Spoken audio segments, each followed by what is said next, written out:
Bem, gente, está começando hoje, estreando hoje o podcast Casa do Garay, com o apoio, do jornal DR1, que é o nosso patrocinador, nosso apoiador, nosso sócio. Um beijo para a doutora Ana Cristina, para toda a equipe do jornal DR1, para a Aline, para o Nael, para o Arthur. Eu vou esquecer, gente, aqui, que eu estou emocionado, porque hoje é a estreia de um projeto maravilhoso, que é um projeto de informação para você que vai assistir a partir de hoje o podcast Casa do Garay. Então você pode acessar nossas redes sociais, nosso Instagram, que é o @podcast Casa do Garay, e também o @jornal DR1, que o Casa do Garay vai ser um quadro dentro do jornal. São quase 500 mil seguidores já. Então, vem fazer parte dessa equipe, desse projeto maravilhoso, que a Casa do Garay não é minha, não é sua, é nossa, é de todo mundo. Aqui vão ter profissionais do mais alto gabarito, da mais alta qualidade. São advogados, são pessoas médicos, dentistas, fisioterapeutas, gente da comunicação. Kelly Jorge, ex-FM O Dia, já marcou aqui uma entrevista comigo. Marcelo Duque vai vir aqui também, que faz stand-up comedy, está arrebentando no Brasil. E profissionais que vão trazer informações importantíssimas. Você vai estar aqui enriquecido de informações. Hoje, na minha estreia, eu fiz questão de trazer esses dois profissionais, que é o doutor Romário Bezerra e também o doutor David Ferreira, do escritório Romário Bezerra Advocacia. Bom dia. Em primeiro lugar, muitíssimo obrigado por ter aceitado o convite de participar do nosso podcast. Muito bom dia, Robson. O prazer é todo nosso. É um prazer imenso estar aqui, contribuindo com questões de grande relevância, acrescentando e aprimorando ainda mais esse trabalho sensacional. A gente conhece aqui seu trabalho, a gente sabe que você trabalha com total afinco e dedicação, e esse projeto já deu certo. Exatamente. E eu tava vendo aqui no nosso tema. Obrigado, pelas palavras. O doutor Romário, é o que eu falo, aqui vai ser doutor Romário, mas é Romário Bezerra, já é meu irmão da vida, uma pessoa que eu tenho um apreço, um carinho, uma admiração, não só no pessoal dele, que é uma pessoa sensacional. Eu estou com a minha esposa hoje aqui, ele sempre traz um presente para mim, sabe? Nunca esquece, é um gentleman, aquele que abre a porta, espera você sentar, ele fecha a porta, tá difícil pessoa assim. E no profissional, é meu advogado pessoal também, indico para ele para várias pessoas, e não teve uma pessoa que não me ligasse de novo no feedback e falasse: "Ô Robson, esse cara, ele cometeu uma coisa que eu não gostei". Não, todos eles dão nota 1000 para o doutor Romário Bezerra. Então, doutor Romário, eu estou falando isso, não é para rasgar seda, é para falar que eu fiz questão que você e o David viessem aqui na estreia do meu programa, mas por uma retribuição ao carinho e à competência, o carinho profissional, ao carinho pessoal e à competência profissional tua e do teu escritório e de todos os seus associados. Perfeito. Tá bom? Você trouxe um tema aqui pra gente que eu julgo assim, assim que eu li, eu falei: caramba, que tema bacana. É o mito da aposentadoria para quem nunca contribuiu. Não é isso? É isso mesmo. Eu quis trazer esse tema logo nesse primeiro momento, para as pessoas, porque muitas são as informações que são divulgadas nas redes sociais, na grande mídia, de um modo geral, dizendo que quem nunca contribuiu com o INSS pode ter direito a uma aposentadoria. E eu vim esclarecer aqui, enquanto advogado, não é achismo, não é conjectura, nada disso. Eu vim dar o parecer técnico. Você que nunca contribuiu com o INSS, você não tem direito à aposentadoria. Por isso que eu digo que é um mito dizer que você vai se aposentar se você nunca contribuiu com a Previdência Social. Primeiro, por quê? O artigo 1º da Lei 8.213, que é a Lei de Benefícios da Previdência Social, já diz o seguinte: a Previdência Social mediante contribuição. Então, a gente já percebe que para você ter acesso aos benefícios da Previdência Social, você precisa contribuir. Se você não contribui, você não tem direito. Mas o que muitas pessoas acabam confundindo é que existe um benefício assistencial, que não é previdenciário. É um benefício que começa lá na assistência social, que a gente chama ele de benefício de prestação continuada da Lei Orgânica da Assistência Social, e muitas pessoas chamam ele de LOAS. Então, esse benefício ele não é uma aposentadoria, ele é um benefício assistencial, que é devido ao idoso com 65 anos, seja seja homem ou seja mulher, ao deficiente também, cuja renda familiar seja igual ou inferior a 1/4 do salário mínimo. Nossa. Então, quem recebe mais do que 1/4 do salário mínimo não vai ter direito a esse benefício, mesmo que seja idoso ou deficiente. Só que é muito propagado. Às vezes você olha publicidades aí em outdoor, né, Buzzdoor, no caso dos ônibus, dizendo: você que nunca contribuiu, você pode ter direito a um salário mínimo, a uma aposentadoria do INSS, e essa não é a bem da verdade. Para você ter direito hoje às aposentadorias, né, às aposentadorias programáveis, você precisa ter tempo mínimo de contribuição. Hoje a aposentadoria mudou. Para a mulher é necessário que ela tenha 62 anos de idade, com 15 anos de contribuição. O homem é necessário que ele tenha 65 anos de idade, com 20 anos de contribuição. Uau. Sem isso, não vai ter direito ao benefício. Existem aqueles que podem se enquadrar dentro das regras de transição.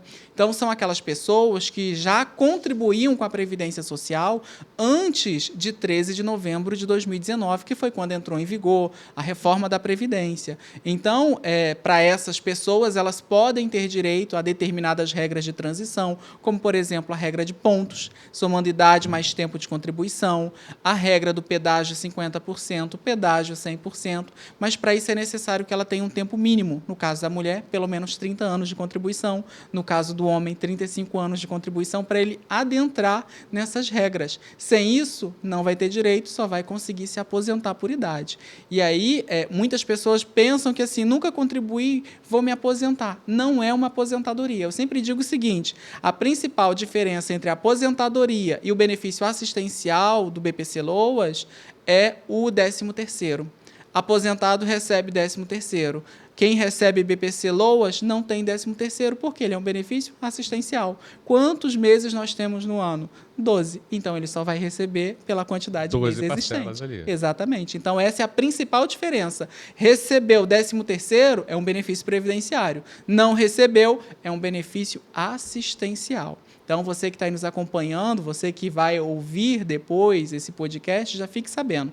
Ouviu dizer que você tem direito sem contribuir, já pode desconsiderar, porque é propaganda enganosa, é a pessoa que quer te ludibriar, quer se aproveitar da sua inocência, da boa-fé de muitas pessoas, não é, que acabam carecendo, que dependem desse rendimento para poder sobreviver, dependem do salário mínimo para poder sobreviver, mas se não contribuiu, não tem direito. Mas é claro, tenho 65 anos de idade, recebo 1/4 do salário mínimo, ou menos do que isso, a renda da minha família não passa disso, posso ter direito? Pode, desde que você primeiro requeira junto ao CRAS, ao Centro de Referência da Assistência Social, a inscrição no CAD único. Então você precisa fazer a inscrição no CAD único, você vai preencher um formulário, não é, se responsabilizando pela veracidade das informações, sob pena de, se mentir ou omitir, vir a responder a processos criminais e até mesmo processos administrativos, e nessas situações a pessoa acaba sim, depois de passar pelo crivo do INSS, ela passa a ter direito a esse benefício. Mas aí é importante lembrar que o benefício ele começa na assistência social.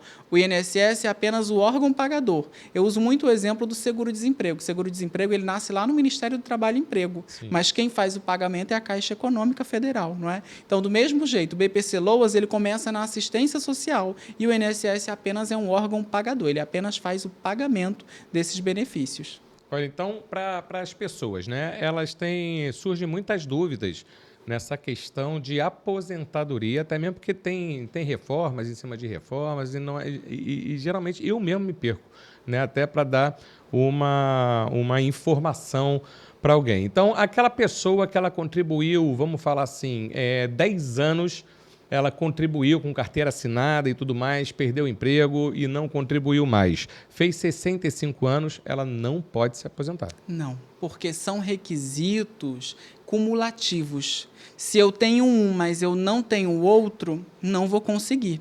Então, se a pessoa tem a idade, no caso da mulher, 62, mas não tem os 15 anos de contribuição, não vai se aposentar. Ela precisa voltar a contribuir para atingir ali aquele tempo de 15 anos. Atingiu, independente da idade, pode ter 70 anos, aí sim ela vai ter direito à aposentadoria. Eles são sempre cumuláveis. viáveis. Nunca se pode excluir um ou outro. São necessários que você preencha os dois requisitos de forma simultânea. Entendi. Para aquela pessoa também, que ela, antigamente, na minha época, né, a minha mãe, por exemplo, ela nunca trabalhou na vida. Ela era do lar, ela cuidava dos filhos, cuidava da casa, e antigamente, na minha época, era muito disso.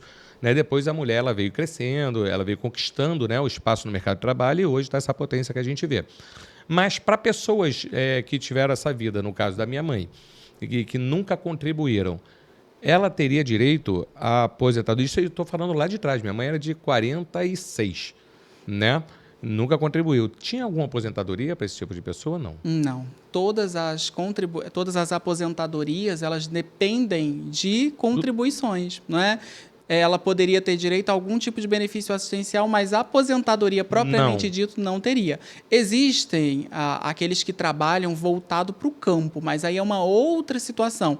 Esses que trabalham para o campo, eles não precisam contribuir. São os trabalhadores rurais, de um grande modo, né?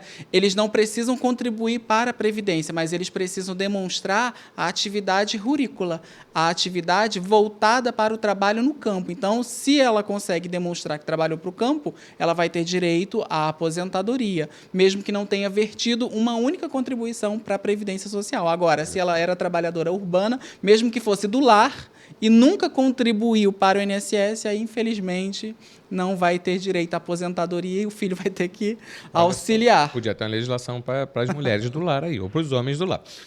Para as pessoas que vão nos assistir e estão assim, pô, estou com 40 anos de idade e eu nunca contribuí. Você faz algum tipo de projeção, de estudo, né? Assim, pô, vamos fazer, como é que se chama? Estratégia de aposentadoria. Muita gente procura para isso. Muitas sim. Muitas pessoas nem sabem que existe. A gente chama isso de planejamento previdenciário. Planejamento, era essa palavra. Isso. O que é o planejamento previdenciário? Nada mais é do que uma análise sistemática da vida da pessoa para verificar em si aquilo que falta para ela, aquilo que ela precisa contribuir, quanto ela precisa contribuir, quando ela vai se aposentar, qual é o valor de aposentadoria que ela vai ter. Então, essa é a ideia do planejamento previdenciário, é fazer uma análise sistemática da vida profissional dela, não é? Para que, então, ela consiga se aposentar. Eu tive um caso recente lá no escritório de um cliente que ele falou assim, doutor, menos de 3.500 eu não quero me aposentar. Olha, eu também não quero com menos de 7.500. Eu vou te procurar, Romário, falando Ele disse, isso. dessa forma, se for menos de 3.500, eu não vou me aposentar. Peguei a ficha dele, né, que é o Cadastro Nacional de Informações Sociais, que é o CNIS. Famoso CNIS. Exatamente. Fui olhar, verifiquei que as contribuições dele eram realmente contribuições consideráveis, então ficaria muito próximo.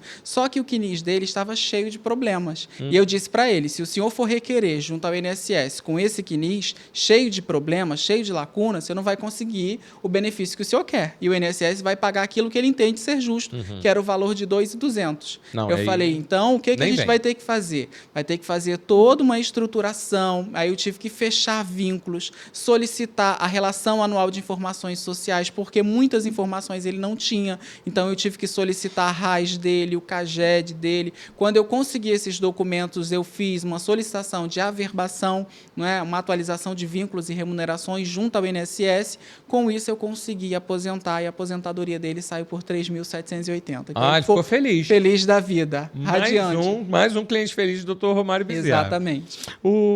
Qual é o teto máximo para se aposentar hoje? É o teto da Previdência. Então, assim, para aquelas pessoas que têm contribuições sempre no teto, ou pelo menos algumas contribuições bem elevadas, e aí é bom fazer o planejamento previdenciário para verificar, o teto da Previdência hoje está em torno de 7.500 e poucos reais. Então tá bom. Então vamos ganhar 3.700, tá bom. Está bem próximo. As pessoas confundem achando o seguinte, não, se eu contribuir bem próximo de eu me aposentar, com contribuições altas, eu vou conseguir um bom valor. Não é mais assim, infelizmente. Antes era. Antes nós tínhamos ali a aplicação de 80% das maiores contribuições, descartando-se as menores. Hoje, a partir de 13 de novembro de 2019, regra aritmética simples. Pega todas as contribuições, soma e divide pela quantidade delas. Em cima desse montante, eu aplico uma alíquota de 60%, com acréscimo de 2% ao que exceder a 15 ou a 20 anos. Então, isso, na prática, quando você coloca na ponta do lápis, reduz e muito as contribuições das pessoas. Aquilo que ela vai receber de aposentadoria ou de algum outro benefício previdenciário. Gente, sensacional. É o que eu falo, né? Você viu que ele está falando, ele não está lendo nada, não. Está tudo na cabeça dele. É um profissional sentado na legislação. Eu falo isso para todo mundo. Parabéns aí pela explicação. Vou vir com mais perguntas aí para você. Deixa eu conversar um pouquinho aqui com David Ferreira. David, também você, prazer te receber aqui na Casa do Garay. Obrigado por ter vindo aqui. Estou muito feliz com a tua vinda aqui, viu? Eu agradeço pelo convite aí. Sinto feliz por isso. Não, a casa é nossa, tá? A casa é minha, a casa é tua, a casa é nossa. E você colocou aqui um tema muito importante, que é direito do consumidor, né? E é um tema que me pegou de surpresa, que eu jamais ia imaginar que tinha o direito do consumidor entraria nesse tema aqui, que é justamente serviço de internet para quem mora em comunidade de risco, né? Em área de risco, não é isso? Comunidade de risco não, área de risco. Área de risco, né? Exatamente. A internet, ela, com a pandemia, ela se mostrou aí que é um serviço essencial. Sim. Hoje a internet ela se equipara à luz, à água. A tudo. A tudo. Então, infelizmente, também no nosso estado, não é novidade para ninguém, que a gente vê todo dia nos veículos de comunicação, a violência. E ela acabou, né, adentrando em bairros que ficam próximos em comunidades aqui no estado do Rio de Janeiro. Então, com isso, muitas pessoas ficam sem o serviço de internet porque cortam cabo, furtam. Então, as pessoas ficam, de fato, sem aquele serviço essencial. Uhum. E surge a grande dúvida. E o que eu faço? Eu, como consumidor, estou pagando ali minhas contas em dia, porque as contas não param de chegar. Não para. E o que eu faço? Muitas pessoas ficam no seguinte celeuma, dúvida. Continuo pagando ou não? Vou ter meu nome negativado ou não? E a multa por fidelidade, porque existe aquela renovação anualmente, porque as empresas geralmente fazem para poder dar um desconto ali na mensalidade. Lá no escritório existe bastante caso como esse, acredito eu que os outros colegas advogados também possuem esse tipo de demanda, que ao judiciário existe a obrigação legal da empresa de conceder o serviço de internet, ou seja, de funcionar perfeitamente como era antes. Uhum. E o judiciário ele estabelece ali, a gente chama de tutela antecipada, estabelece uma multa diária para que a empresa seja obrigada a reparar ali os serviços de internet, telefonia, né, porque hoje em dia é conjunto, é um combo, sob pena de uma multa diária. E essa multa ela é fixada de um valor lá que o juiz achar razoável, proporcional para aquele caso, e vai incidindo ali diariamente. Quando chega numa sentença, ele fixa um valor. Geralmente as empresas também costumam recorrer. Só que isso, Robson, a gente chama no direito de caso fortuito interno. Ou seja, a empresa ela responde por todos os vícios ali do serviço que são apresentados, embora seja atingido aí pela violência, aí, que vamos entrar no tema de segurança pública. Mas muitas empresas elas continuam cobrando aquele serviço, mesmo a pessoa não tendo. E as pessoas, às vezes, ali na humildade, continuam pagando, fica com medo de ser negativado, enfim. Então, existe isso. Claro que, se de fato ficar comprovado que a empresa ela não consegue, de fato, restabelecer o serviço por conta da segurança pública, por ser área de risco, ela vai ser condenada a pagar uma multa que a gente chama de conversão de perdas e danos. É um valor, vamos dizer assim, reparatório, indenizatório para aquele consumidor que ficou durante aquele período ali, não sabe-se quanto tempo ao certo, né? Porque cada processo, né, depende muito aí do andamento. Sem o serviço de internet, então é reparado ali um valor indenizatório que a gente chama de perdas e danos. E aí ele encerra o assunto, o serviço não precisa mais ser prestado, a pessoa também não precisa ser obrigada a pagar aquele serviço. Então você deve ter muito cliente, ou então muitas pessoas, né, que não sabem desse. Eu não sabia, eu estou sabendo agora através de você. Porque quando a gente fala área de risco hoje, principalmente aqui no Rio de Janeiro, né, que a Casa do Garay fica aqui no Rio de Janeiro. Todo o estado. É o Rio de Janeiro inteiro. Exatamente, Robson. Assim, eu ia até perguntar para você, diz uma área de não risco aqui que eu vou me mudar para lá. Não existe. Né? Porque você sai, cara, a gente está vendo a violência, não vou entrar nesse mérito, mas, então, assim, a pessoa que teve o seu serviço de internet cortado, o que ela tem que fazer? Ela tem que ligar para a operadora? Ela tem que pegar o protocolo? Isso ajuda o teu trabalho? Ajuda bastante. A pessoa, a gente sempre orienta a fazer uma reclamação, seja na ouvidoria, por e-mail, ligando, e até mesmo pelas plataformas que o governo oferece, o PROCON, o consumidor.gov, que todo cidadão tem direito a acessar esse portal, apenas com o CPF faz um cadastro lá e coloca a conta no nível prata, né, que eles pedem. Então, faz essa reclamação, ajuda bastante, porque o judiciário gosta disso. Tipo assim, a pessoa buscou resolver administrativamente, mas a empresa continua naquela resistência, então somente a justiça mesmo para conseguir ali resolver aquele conflito ali que foi causado. E está tendo muita procura desse caso? Existe porque, como você mesmo falou, o Rio de Janeiro todo está em área de risco. E as todo. empresas, elas usam isso como uma desculpa para não prestar o serviço. Elas recebem o valor que o consumidor paga. No boleto ali. Exatamente. E acaba não prestando o serviço. Então, o consumidor passa meses e meses pagando sem ter o serviço. Então, eles estão recebendo sem nada prestar. E aí, nessa situação, foi como o David bem disse, o tribunal ele entende que é uma questão de fortuito interno, isso decorre do próprio risco do empreendimento. Por quê? Se a empresa conseguiu lá instalar serviço de internet na residência da pessoa, pouco importa se era área de risco antes ou depois. Instalou. Instalou. Para faturar. É mais Exatamente. um boletinho ali, né? Isso. Então, ela está recebendo aquele valor. Sim. Então, do mesmo jeito que ela instalou, ela tem a obrigação de consertar, de prestar um serviço, não é, contínuo, porque já que o serviço de internet é essencial e o Marco Civil da Internet, ele diz lá, propriamente, no artigo 7º, que o serviço de internet é indispensável ao exercício da cidadania, à vida comum cotidiana da pessoa, então eles são obrigados a restabelecer. E aí foi como o David disse, não restabeleceu a aplicação de multas, essas multas vão ser convertidas em perdas e danos e esse consumidor ele vai ser indenizado. Fora que, assim, ele ainda pode ter devolvido os valores que ele pagou, já que não teve o serviço prestado. Claro. Então, nada mais do que justo, né? Você paga para ter o serviço. Se você não tem o serviço, então por que você está pagando? Exatamente. E ainda acontece lá no escritório, Robson, além dessa questão do restabelecimento do serviço, tem pessoas que simplesmente param de pagar, né? No senso comum, ela pensa que está certo, de fato está mesmo. Não tem o serviço, eu não vou pagar por isso. Não vou pagar, só que essas empresas elas continuam cobrando e pior, negativam o nome da pessoa no Serasa. Então, você não pode, assim, pelo que você está falando, a pessoa não pode agir na emoção, né? Ela tem que agir na razão. Na razão, né? Exatamente. É por isso que eu falo para todo mundo isso, eu falo para meus amigos, advogado, tem muita gente que fala assim, não vou gastar dinheiro com advogado. Advogado é muito caro. Gente, isso daí muda essa ideia, porque não é porque eu estou na frente de dois profissionais aqui que eu vou falar isso, não. Advogado, ele não é despesa, ele é investimento, porque ele vai te orientar a como você tem que agir na maneira correta para você ter acesso aos seus direitos. Né? Porque você fica agindo por emoção, meu amigo, quando você age com o coração, em algum lugar você vai sentir. Entendeu? Então, não cai nessa não. Procura um profissional qualificado. Eu estou aqui na frente de dois profissionais que eu já falei aqui no início do programa. São meus advogados, são meus amigos, pessoas do bem, pessoas com conhecimento. Então, assim, mas eu não moro no Rio de Janeiro, como é que eu faço para ter acesso a ele?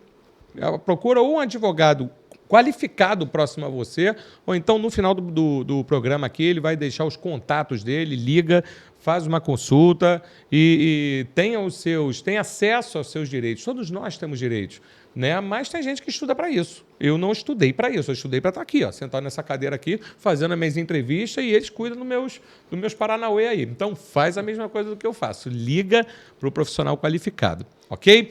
O direito do consumidor, eu queria que você voltasse aqui um dia, você também, claro, para a gente falar, tem muitas dúvidas, hoje em dia é muita compra na internet, né? Tem a Shopee, tem a Shein, tudo está mudando, mas e tem gente que quando recebe não gosta, não sabe se pode devolver, não sabe se não pode devolver, tem muito disso também, direito do consumidor. O Código de Defesa do Consumidor, ele ainda precisa avançar, porque ele é de 90, né? Então, assim, o tempo passou, muita coisa foi sendo modificada, ele sofreu alterações recentemente, mas foi mais para o consumidor endividado. Mas essa questão de direito de arrependimento, isso tem previsão lá também.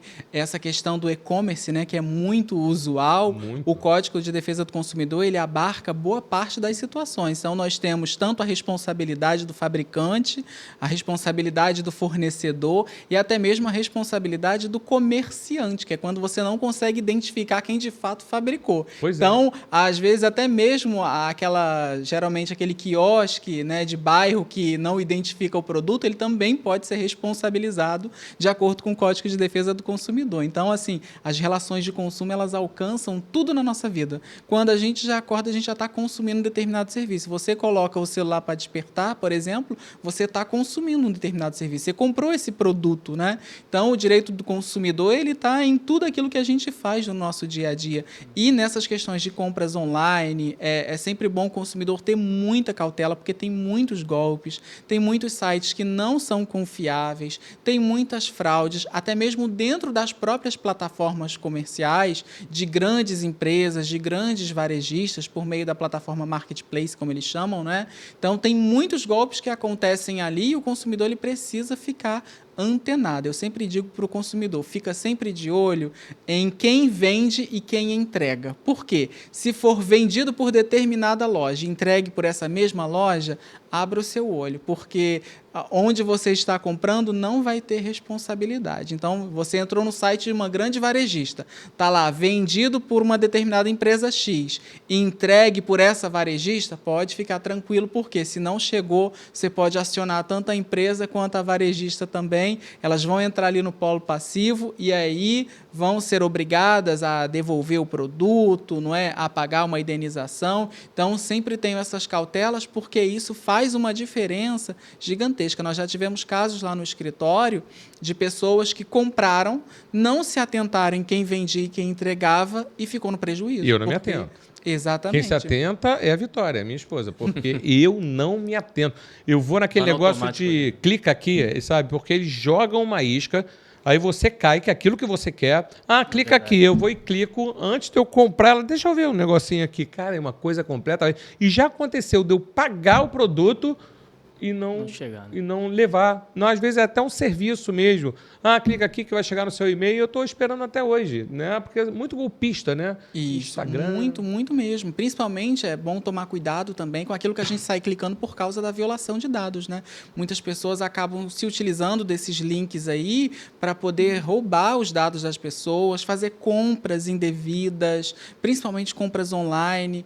Hoje nós temos a facilidade, por exemplo, do cartão por aproximação, que eu digo que é um risco gigantesco.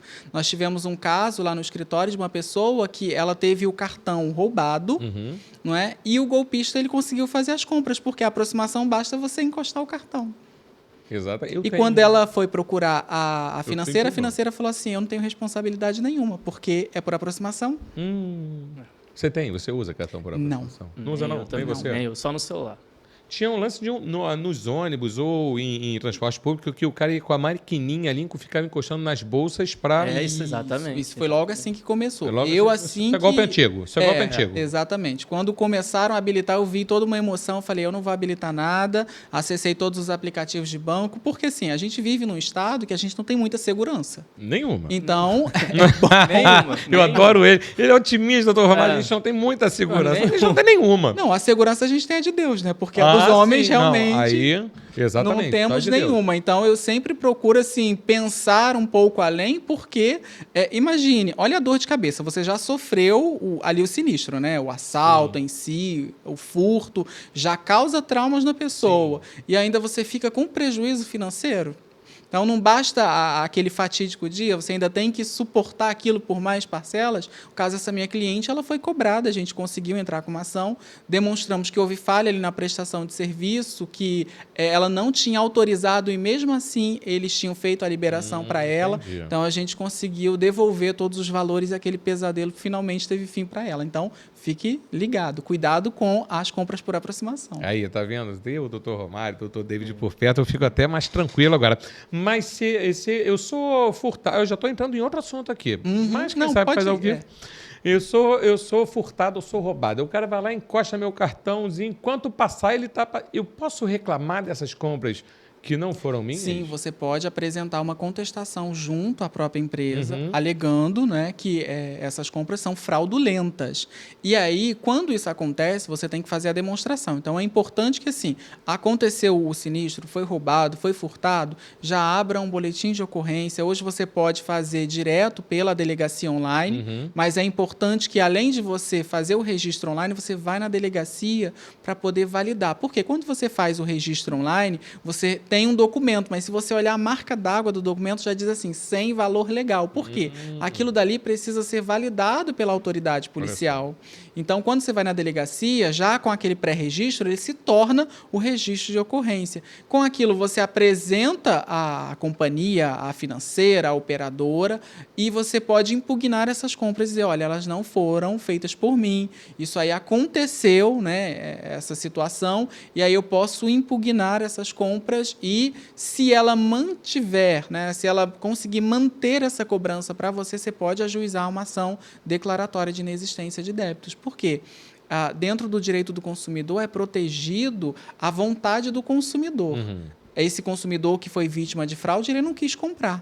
Nós temos um caso até muito engraçado lá no nosso escritório, que foi um consumidor que ele foi assaltado e ele desmaiou durante o assalto. Ah, mentira. Ele desmaiou. Desmaiou. Sim, anunciaram o assalto, é um assalto. Ele deu um piripaque igual o Chaves. É homem? Então, é homem. Ok. Tá vendo? As mulheres são mais fortes do que a gente. Perfeito. Não tem jeito. E aí, fizeram empréstimos em nome dele, fizeram compras, fizeram até saques. E ele desmaiado. E ele lá, sendo socorrido pelo... Quando ele acordou, ele morreu, né? Porque ele falou, gente, fizeram tanta coisa com o meu CPF. A dívida dele passa da casa dos 20 mil reais. Meu Deus do céu. Fizeram alguns empréstimos. A gente conseguiu cancelar, porque ele nos procurou logo em seguida. Mas aí ficaram algumas cobranças, alguns saques indevidos. Então, nós entramos com ação declaratória de inexistência de débitos, conseguimos ganhar, mas, infelizmente, a companhia recorreu, mas a gente está torcendo para que eles percam também em segunda instância. Isso ainda está rolando lá. O que é interessante também, nesses casos que o Romário está falando, Robson, é que o banco, isso é favorável para o consumidor, o banco não se atenta que foge do perfil do consumidor aquelas compras. Aqueles saques de forma imediata, toda hora um valor alto que, entendeu? Um empréstimo do nada. Então, o banco, às vezes, não se atenta a isso, em vez de bloquear ali. Pô, peraí, isso aqui... E entrar em contato com o cliente. Exatamente. Mas não, deixa. E tem clientes que conseguem reverter isso na justiça. Olha só, que bacana. Gente, conversei aqui com o Dr. Romário Bezerra, né? Minha referência... E Dr. David Ferreira, eles são do escritório Romário Bezerra Advocacia. Vou pedir para vocês deixarem o contato de vocês, tá? Que a gente vai postar isso tanto no jornal DR1 quanto no podcast Casa do Garay. E eu, Robson Lima, comunicador, eu indico esses dois profissionais aqui para qualquer área que vocês necessitem. Entre em contato com essas feras pelo linkzinho que eles vão deixar aqui agora. Pode falar, Romário. Bom, para quem nos procura pelas redes sociais, por exemplo, no Facebook, basta você procurar lá Romário Bezerra Advocacia. No Instagram, você pode nos localizar pelo @Romário Bezerra _advocacia. Nós temos o nosso site também, que é o www.romariobezerraadvocacia.adv.br. Lá tem os nossos contatos via WhatsApp. No nosso próprio site mesmo, quando você entra, já tem o ícone do WhatsApp. Quando você clica, você já vai direto falar conosco, né? Temos profissionais que nos auxiliam também nessas respostas. Então, quem também quiser nos contactar pelo WhatsApp, basta anotar o número, que é o DDD 21 97677 8704, repetindo, 21 97677 8704. E aí você pode mandar mensagem para a gente, que a gente vai te atender com o maior prazer. E hoje nós conversamos aqui, nós falamos sobre aposentadoria, sobre mitos e verdades, né, das pessoas que acham que podem se aposentar sem aquele tempo de contribuição que é devido por lei. O Dr. Romário explicou tudo. E também sobre o serviço de internet em área de risco, ou a falta de serviço de internet. Se você que perdeu, está chegando agora no finalzinho, volta tudo de novo, escuta essas duas entrevistas aqui que você vai enriquecer o teu conhecimento. E para mais informações, vocês fiquem ligados na Casa do Garay. Acesse aí @podcast Casa do Garay e também @jornal DR1. Foi um prazer recebê-los aqui nessa estreia do podcast Casa do Garay. Vai ser um dia marcante aqui na minha vida, né? Que esse é um projeto que eu já venho há mais de um ano estudando, fazendo, e hoje a gente estreia. Então, eu não poderia ter começado melhor, com meu pé mais direito, se não fosse com vocês. Obrigado pelo carinho. O prazer foi todo nosso, Robson. Então, conte conosco e o que precisar, a gente está aqui à disposição. Então, maravilha. Fica ligado que vão ter mais entrevistas com o Dr. Romário Bezerra e também com o Dr. David Ferreira. Obrigado pela companhia. Faz o seguinte, entra também lá no YouTube, em podcast Casa do Garay, vai ter a palavra inscrever-se. Você clica, vai aparecer um sininho, você clica no sininho e depois na palavra todas. Pronto, todas as vezes que nós entrarmos, vão ter muitas entrevistas ao vivo, você vai ser notificado, você vai ser notificada. Vem com a gente vai sortear a canequinha da Casa do Garay, a blusa da Casa do Garay. Fica ligado aí que vão ser muitos prêmios para vocês que vão seguir a gente. Obrigado pela companhia, obrigado pela atenção e até a próxima entrevista.